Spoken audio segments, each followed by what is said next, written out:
My girlfriend left with her ex-boyfriend because he is the love of her life and even demanded me.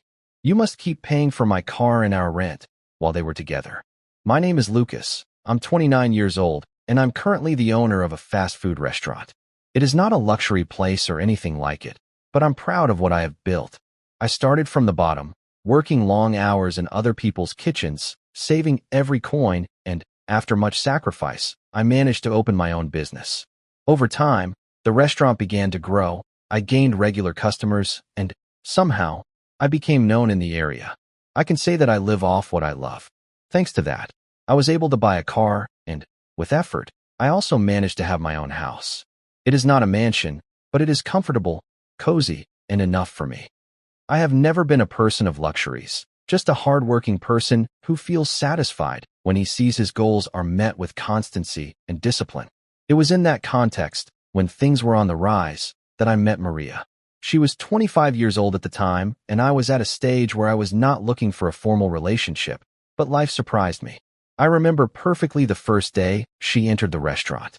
It was a Friday afternoon, one of those days when customers do not stop coming in. I was at the cash register helping because we were short on staff, and then she arrived. She ordered with a shy smile, but there was something in her eyes that caught my attention. She asked me if the place was mine, and when I told her it was, she was surprised. She congratulated me on the business, and we ended up talking for a bit. It was not long before we started going out. At first, everything was excitement, novelty, those butterflies in the stomach that make any sacrifice worthwhile. Maria was affectionate, attentive, and always made me feel special. Little by little, we became more formal, and, after a few months, we were a couple. However, over time I began to notice that she had a very particular character. She was a jealous and unstable person. If she saw me talking to a female customer, even if it was just to serve her, she would get upset. If someone left a comment on my social media, she wanted to know who it was and why they were talking to me. At the beginning, I took it as a sign of interest, as if her jealousy were a reflection of how much she cared about our relationship. I was blinded by love, and instead of setting boundaries, I decided to endure it. Over time, these attitudes became more frequent. Sometimes we would argue over insignificant things. She could go from being fine to getting angry for no apparent reason. There were days when she told me I was everything to her, and others when she seemed to doubt everything. I justified her mood swings by saying that maybe she had insecurities or that she had had difficult experiences in the past. My mistake was to believe that love was enough to fix everything. The truth is that I was in love. I believed our relationship had a future, that we could overcome any obstacle. I thought about marrying her someday, about starting a family. I always included her in my plans, and I was convinced that she felt the same way. Everything changed a few months ago. I noticed that Maria was different. She was more distant, distracted, as if her mind were somewhere else. When I asked her if something was wrong, she would say she was tired or that she had personal worries. I tried not to pressure her, but the truth is that this coldness started to affect me. The arguments became more frequent, and the uncomfortable silences became part of our daily life. I'm not a distrustful person by nature, but something inside me began to suspect. I did not know how to explain it, but I had the feeling that there was something she was not telling me. One day, while she was in the bathroom, her cell phone vibrated on the table.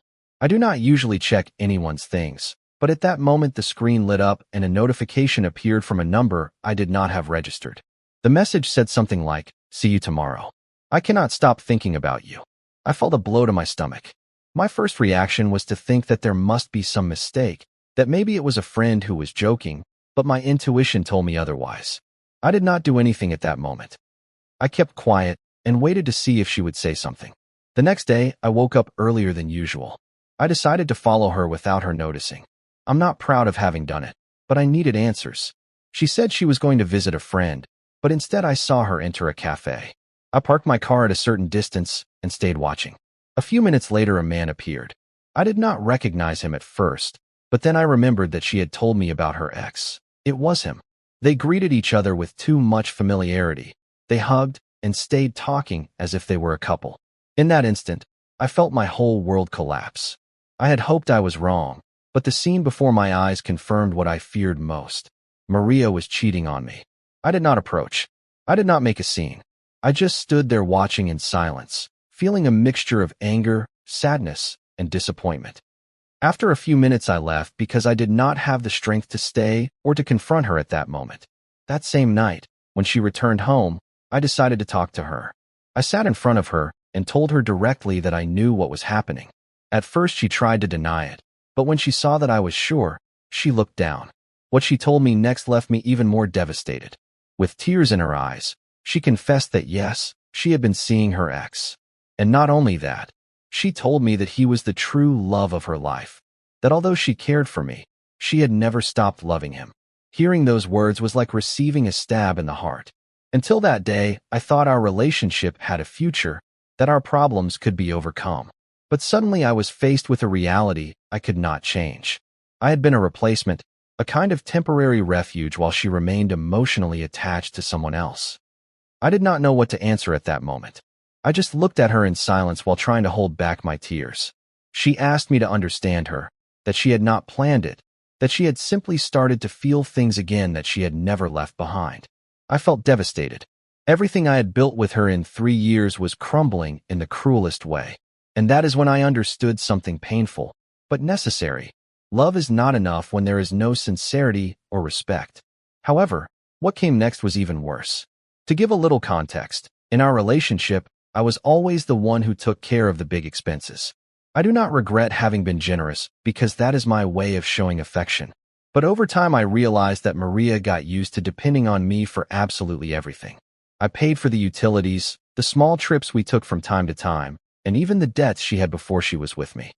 One of those debts was the loan for the car she drove. When we became a couple, she told me that she had taken out that car on installments, but that she was having difficulty paying for it. At that time, my restaurant was already in a good stage and I thought, it is no problem, I can help her.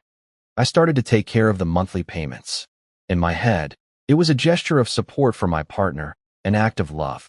I never imagined that later it would become a weapon against me. A few weeks after our breakup, I was at the restaurant reviewing accounts when my cell phone rang. I saw that it was her. I hesitated to answer, but I thought that maybe she wanted to close some pending issue or pick up her things. I answered with a dry voice, without any desire to prolong the conversation. "Hello, Lucas," she said with a tone as if nothing had happened. "What do you want, Maria?" I answered. "I was just calling to tell you that I was notified that you still have not paid the car's monthly payment. You must do it soon, because otherwise, interest will accumulate." I was silent for a few seconds, incredulous. "Are you kidding, right?" I finally said with a nervous laugh. "No, I'm serious. You know that you have always made that payment." That is when my blood boiled. "Listen to me well, Maria. You and I are nothing anymore. You deceived yourself and you deceived me, and you had the nerve to tell me that your ex is the love of your life. I have no reason to keep paying your debts. That car is yours, not mine. Figure it out yourself." There was an awkward silence, and then I hung up. I thought that would be it, but I was wrong. Over the following days, she began to harass me with calls and messages. She said that I had to act like a man, and that I could not back out of a commitment I had already made. I would block her, and she would find a way to write to me from another number. I ignored everything I could, but the situation became more grotesque when her ex, the same guy she cheated on me with, started calling me too. The first time I saw his unknown number, I did not answer, but then he insisted so much that I finally answered to end it once and for all. "Are you Lucas?" he said with a mocking voice. "Yes. Who is this?" "I'm Daniel, Maria's partner." I could not believe it. This parasite who still lived with his parents, who had never done anything for her, now had the nerve to call me. "And what the hell do you want?" I replied, "Look, I do not want any trouble. I just want you to understand that it is only fair that you continue to support Maria. She gave you 3 years of her life, 3 years of her youth that she will not get back. The least you can do is pay her what she is owed." I was frozen. "Excuse me," I said, incredulous. "Yes, you heard me right. She deserves for you to cover at least a year of rent and the pending car expenses. It is nothing to you. You have a restaurant that makes you good money." At that moment I exploded. "Look, you imbecile. What I did in those 3 years was give her absolutely everything. Stability, support, a roof over her head, and even pay her debts.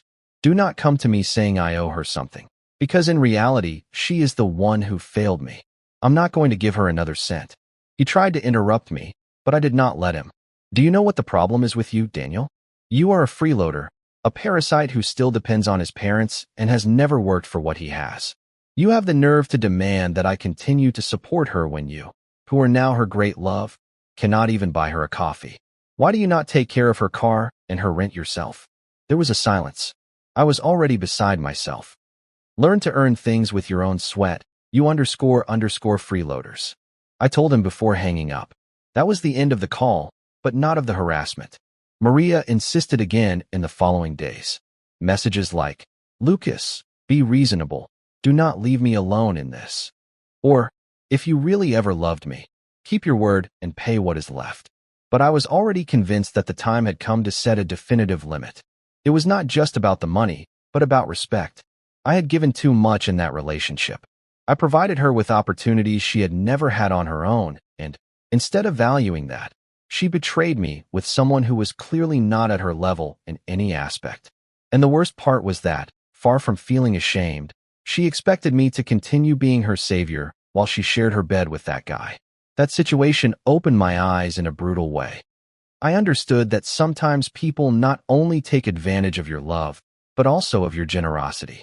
And when you do not set limits, you end up becoming a kind of emotional and financial automatic teller machine. With every message that arrived on my cell phone, with every attempt at manipulation, my determination grew stronger. I was not going to pay anything else. The car was her problem, the rent was her problem, and her new life with her love of her life was also her problem. I'm not perfect, but I'm clear that what I have achieved in my life has been through effort. Nobody gave me anything, and much less did someone come to solve my debts. If she wanted to stay with her ex, perfect, but she should also stay with her responsibilities. And so I decided to cut off all contact. I blocked her from everywhere, even from unknown numbers. I also asked my restaurant employees not to let her in if she ever showed up there. Not because I wanted to humiliate her, but because I needed to protect my peace of mind and the business that I built with so much sacrifice. The first few days were difficult. I'm not going to deny it. I felt angry, sad, and at the same time, a sense of emptiness. I had invested years of my life in someone who in the end only used me. But over time I began to see things more clearly, and, although it still hurts, I know I made the right decision. Not to put another cent into the life of someone who betrayed me and did not even have the decency to leave with dignity. Update. After everything that happened, I thought I had already closed this chapter of my life. I blocked her from everywhere, set a clear boundary, and focused on moving forward. I thought that would be enough, but I was wrong. A couple of quiet weeks went by until one day my cell phone rang with an unknown number. I hesitated to answer, but out of habit, I did. To my surprise, it was Maria. Lucas, please, do not hang up, she said between sobs. I was already fed up from the start. What do you want now? I replied coldly. Please, at least help me with the car. I do not want the debt to grow anymore. If we do not pay this month, they are going to charge me interest, and I have no way to do it. I just need you to give me some money. I was silent for a few seconds. I was surprised at how she still had the nerve to ask me for money after everything that had happened. Maria, I already told you. That car is yours, not mine. It is your responsibility. I'm not going to pay anything. She started to cry harder. Lucas, understand me. I promised Daniel that you would cover everything. I told him not to worry because you had always been there. I assured him that we would not lack anything because you have money, because you are rich. Hearing that made my blood boil. Rich? I replied, almost laughing with sarcasm. Do you think that because I have a restaurant I'm a millionaire? Do you know how many hours I work a day for this to work? I'm not rich, Maria. What I have earned with sweat, not with cheap promises. If you really want to get out of your debts, get a job. At that moment, I heard a strange noise, and suddenly another voice took the phone. Look, you lowlife. It was Daniel with a threatening tone. If you do not want anything to happen to your little hamburger stand, you better cooperate. I felt a chill down my spine, but I immediately became incensed. Are you threatening me, you parasite? Listen to me well. If you touch my restaurant, you are going straight to jail. I'm not afraid of you or anyone else. You want money? Get a job like any decent person, because you will not see a single cent from me. And I hung up abruptly.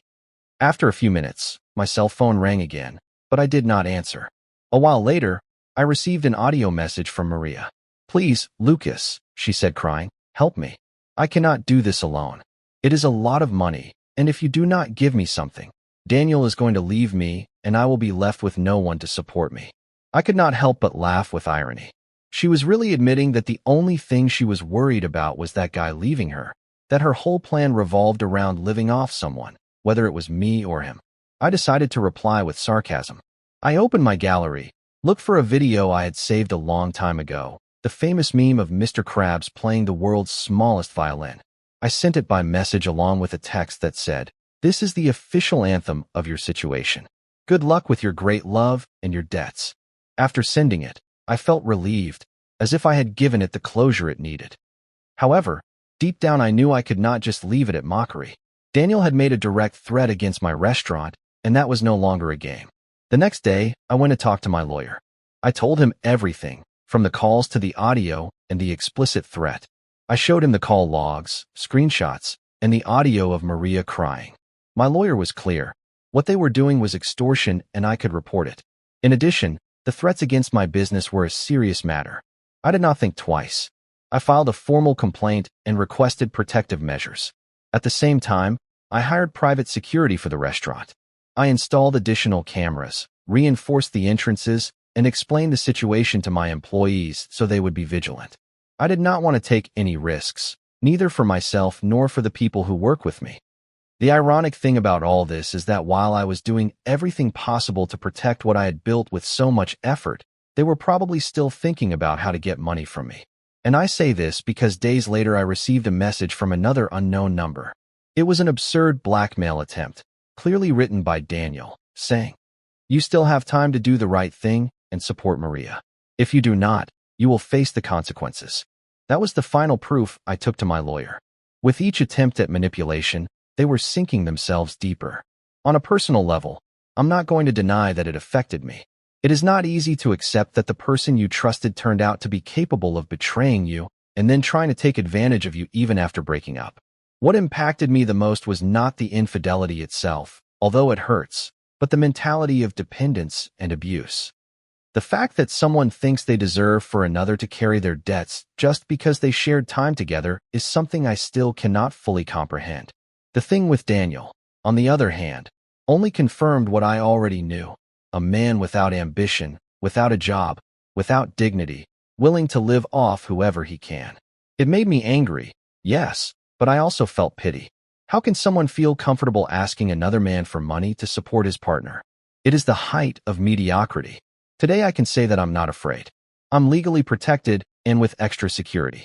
If they try anything, they will have to face the consequences. But beyond that, I feel stronger than ever. That relationship taught me that setting boundaries is not being selfish, it is being fair to yourself. I learned not to confuse love with obligation, and I understood that helping is fine as long as the other person also does their part. What I experienced with Maria and Daniel was a bitter experience, but necessary to open my eyes. Sometimes I think about the contrast. While I spend my days working, planning how to grow my restaurant, they are probably still looking for someone to get money from. And although at some point that made me angry, now it brings me relief. I keep moving forward, they remain stagnant. The love of her life turned out to be a man who cannot even pay for his own coffee, and she, instead of recognizing it, still had the nerve to ask me to support her. That is the difference between someone who builds and someone who destroys. Today I continue with my life. My restaurant is stronger than ever, with new security measures and with customers who support me. And I, on a personal level, am learning to enjoy my single life and my independence. Maria and Daniel, I do not know what will become of them. Maybe they are still together, maybe not. But what I'm sure of is that they will not see another cent of mine. And if I can give any advice to anyone who reads this, it is the following. Never allow someone to manipulate you with love or guilt to take advantage of you.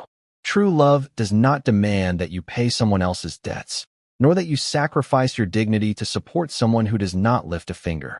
I learned that lesson the hard way, but I'm grateful to have done it now and not later, when the price would have been even higher. Update. As I mentioned before, I had taken legal action against Maria and Daniel. The complaint was filed, security at my restaurant was reinforced, and I was trying to move on with my life. Still, There was always that discomfort in the air of not knowing if he would really carry out his threats. Well, that doubt was resolved one night I will never forget. It was a Thursday after midnight. The restaurant was already closed, but as always there was a night watchman on duty. I was at home resting after an exhausting day, when suddenly my phone rang. It was the watchman, speaking nervously and with a quavering voice. "Mr. Lucas, they just caught a man trying to spray paint the walls of the restaurant." I jumped out of bed. "What? Are you sure?" I asked, incredulous. "Yes, I saw him with my own eyes. He was about to stain the entire facade when I surprised him. I yelled at him to stop, and he ran away. I called the police immediately, and they arrived in minutes. They chased him for several blocks until they caught him." "Who was it?" I asked, although deep down I already suspected. "That Daniel guy," he replied. I was frozen for a few seconds. I felt a mixture of anger, relief, and even ironic laughter. The man who had spent weeks threatening me had had the nerve to try to carry it out with a can of paint. I hung up and got dressed immediately to go to the restaurant. When I arrived, the patrol car was still parked outside. I approached the officers and confirmed the story. Daniel had been caught literally with paint on his hands. He tried to run away, but he did not get very far. They caught him on a nearby street, agitated and out of his mind. The watchman told me that when he confronted him, Daniel was shouting incoherent things like, "This place is worthless," or "If he does not pay me, I will ruin his business." That was enough to make his intention clear. He was taken to the police station, and that same night, I had to show up to ratify the complaint. I already had the extortion case ongoing with the calls and messages, and now the attempted vandalism was added.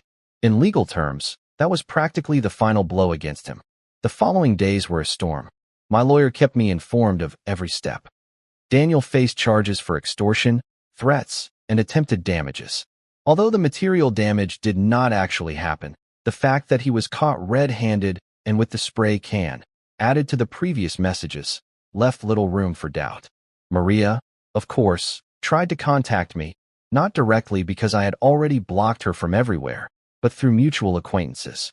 She asked them to talk to me, to intercede, for me to withdraw the complaint. She said that Daniel did not deserve to go to jail, that he had acted out of desperation. Some of those acquaintances even hinted that maybe I was exaggerating and that it was best to let it go, but I did not give in. I had endured infidelity, humiliation, blackmail, and threats. It was enough. It was not up to me to forgive something that was clearly a crime. On the contrary, if I let all that go, the message I would be sending would be that anyone could come to intimidate me or put my work at risk without consequences.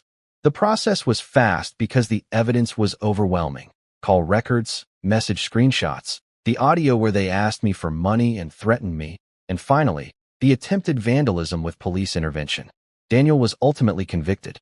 It was not a very long sentence, but enough for him to understand that life is not solved by living off others, and certainly not with violence. He would spend some time behind bars and would also have a criminal record.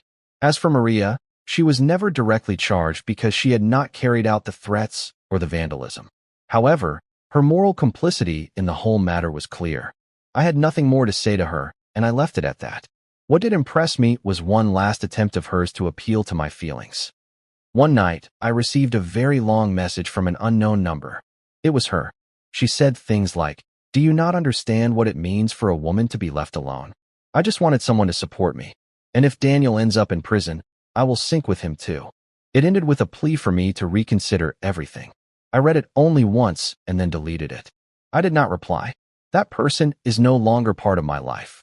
And that is how it all ended. Today, looking back, I feel a huge relief.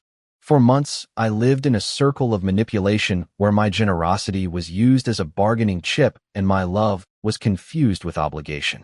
I thought I was helping someone who needed me, when in reality, I was only feeding the comfort of two people incapable of taking care of themselves. The restaurant is still standing, stronger than ever. In fact, the news of what happened spread among my customers, and instead of driving people away, it brought me more support. Many congratulated me for not letting myself be intimidated. Some even told me that this firmness was the reason they admired my business, because it reflected my character. Personally, I learned that it is not all about giving. You have to know when to draw a line, because otherwise you end up empty, used, and even in danger. I also understood that not all people deserve your help, and that love does not justify sacrificing your dignity or your principles. Daniel paid the consequences of his actions. Maria, well, she chose her path. I chose mine, and although this experience left me with scars, it also left me with an invaluable lesson. What is built with effort and sweat is defended with your head held high, without fear and without giving in to blackmail. Today I can proudly say that I came out of this stronger.